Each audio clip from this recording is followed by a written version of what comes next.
Eu começo o dia já fazendo o meu cafezinho e encho minha garrafinha d'água. Um pãozinho integral com queijo, coloquei queijo branco e queijo prato. E uma banana com canela para acompanhar. E esse é meu cafezinho delícia da manhã.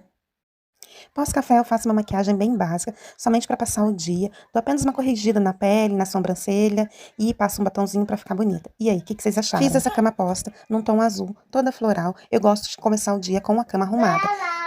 Preparei uma frutinha para minha filha comer. Aqui é uma pera. Tô levando mamar pra ela no berço, pra ela acordar e já despertar. Agora eu sigo com o banho. Tô usando esse condicionador aqui, diquinha pra mamães é top. Aqui tem as coisinhas da Lana no chão, banho finalizado. Lombo de porco com pimenta, hambúrguer, feijão e arroz. Esse é o almocinho de hoje. Com suquinho e uma saladinha pra acompanhar.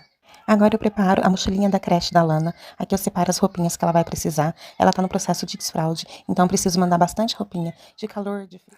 A Lana pronta pra creche e essa foi a minha rotina da manhã.